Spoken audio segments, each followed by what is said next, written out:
How'd you get that scar on your head? What, is it something lame? Like you fell down the stairs or something? Welcome to WatchMojo, and today we're looking at the Last of Us cast behind-the-scenes secrets revealed. So there aren't super infected that explode fungus spores on you? Shit, I hope not. Or ones with split open heads that see in the dark like bats? For this list, we'll be looking at some of the most interesting tidbits that went into the making of this already hit HBO show on the acting side of things. And these are just some of the things we know so far. If you haven't seen the first 3 episodes yet, beware of fungus-like spoilers. Do you know of any other juicy behind-the-scenes deets? Let us know in the comments. Pedro Pascal signed on a day after reading the script. My daughter's hurt. Her ankle. Stop right there. Okay. Easy now. We're not sick. Fans have already made comparisons to another show where Pedro Pascal plays a grizzled badass who has to protect an endearing youngster. So it's no wonder why he'd be drawn to the script. So who's Bill and Frank? The radio's a smuggling code, right? 60s song, they don't have anything new. 70s, they got new stuff. What's 80s?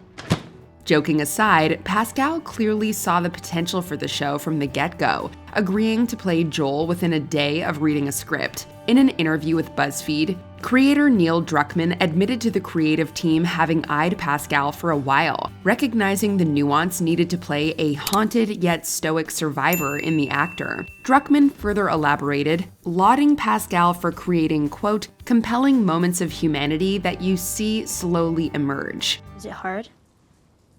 Like knowing they were people once? Sometimes. Other Ellie candidates.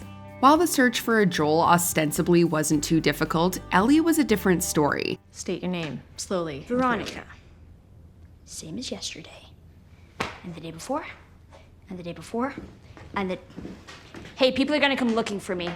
People from Fedra, you hear me? Back before it was a TV show, The Last of Us was potentially being developed as a movie, going back as far as 2014. Naturally, they looked at a lot of young actors who eventually aged out of the roles. Finally, a girl is no one. A girl is Arya Stark of Winterfell. And I'm going home. Before they settled on Bella Ramsey, Druckmann had a chat with Ramsey's Game of Thrones co-star Maisie Williams. Another name Druckmann mentioned in an interview with The Hollywood Reporter was that of Booksmart star Kaitlyn Dever. Name one person whose life was so much better because they broke a couple of rules. Picasso. He broke art rules. Name a person who broke a real rule. Rosa Parks. Name another Susan B. Anthony. one. God damn it. As much as those 2 actors could have brought something interesting to the role, we can't see anyone but Ramsey as Ellie. Speaking of which, Hundreds of Ellie Auditions. Finding an actor to so effectively play a 14-year-old in such extraordinary circumstances is no easy task, so it's not surprising that the producers had hundreds of girls audition for the part. What is interesting, however, is how easy it was to cast Ellie once Bella Ramsey's tape came in. How you feeling? The same. Is it gonna happen? No. Neil Druckmann saw some 100 audition tapes before coming across Ramsey's, at which point he didn't see Ramsey, he saw Ellie. You flying one of those? A few times, sure. So lucky. Didn't feel like it at the time. Get shoved into a middle seat, pay $12 for a sandwich. Dude, you got to go up in the sky. By no means are Pedro Pascal and Bella Ramsey one-to-one comparisons of their characters' video game counterparts, so it's heartening to know that they fit the parts in every way that counts. Druckmann was even as bold to say, quote, "We just found Ellie in the real world and happened to put her in the show." I'm guessing you found this, Joel, because anyone else would have been electrocuted or blown up by one of my traps. Calling pop culture superfans everywhere. Do you love to argue with WatchMojo's top 10 ranks? Introducing WatchMojo's first and very own party game. Bring your superpowers to the table and fight for your pick to be at the top of the list. It's all the fun of the comment section, but in real life. A familiar Marlene. We are in a war against a military dictatorship to restore democracy and freedom. Does that sound about right? Yes? Are we winning? Are we beating Fedra here? Are the Fireflies beating Fedra anywhere? Rebellion takes time. If you fight for 20 years and you get nowhere, you're not a rebellion. Just spray paint.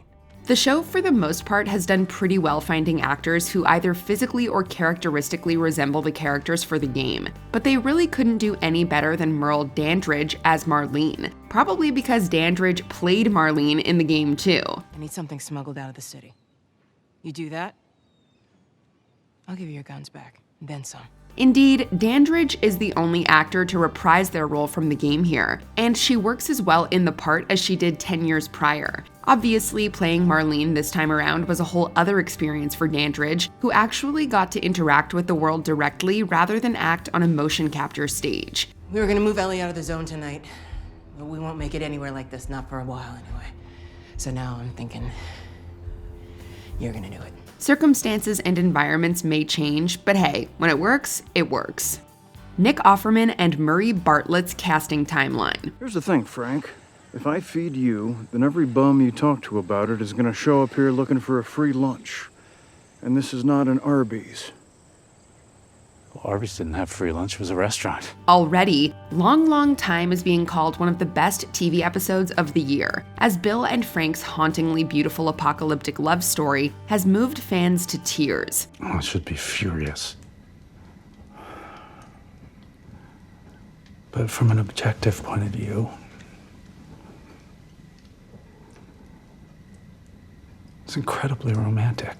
Nick Offerman and Murray Bartlett have such good chemistry that it's surprising producers didn't know this ahead of time with a screen test prior to casting. Indeed, Bartlett was cast a couple of months before Offerman, who replaced Chernobyl actor Con O'Neill due to scheduling conflicts. I got this offer a few days after finishing season 1 of The White Lotus. There couldn't have been a more perfectly dangled carrot. Funnily, Offerman admitted in an interview with TV Line to just having finished watching The White Lotus season 1 before being cast, for which Bartlett won an Emmy. However, Frank and Armand couldn't be more different. I'm obsessed with you.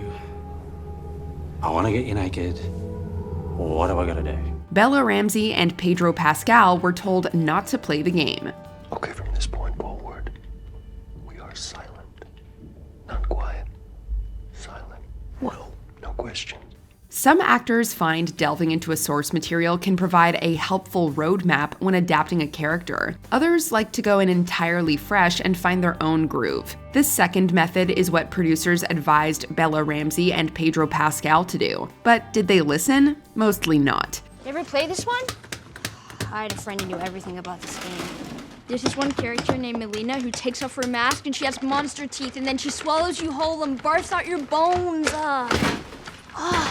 To Ramsey's credit, she wasn't lying when she said she didn't play the game in preparation, but she did admit in an interview with USA Today to watching gameplay on YouTube. Pascal, on the other hand, completely ignored their advice. In an interview with Wired, he said he was, quote, very, very bad at it. But he did say his nephew was fantastic at it, so there's that. Don't fall asleep. Of course I won't. It's too riveting. Movement Boot Camp. Often overlooked in a show with such stellar production designs and character development is those of the stunt actors, specifically those playing the infected.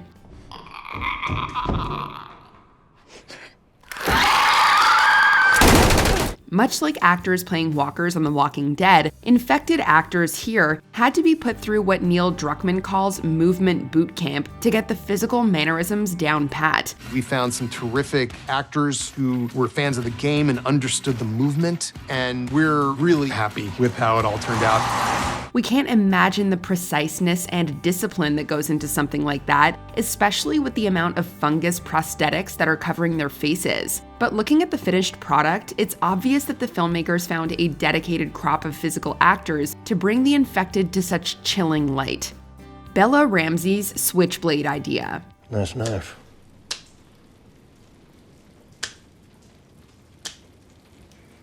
Where'd you learn to do that?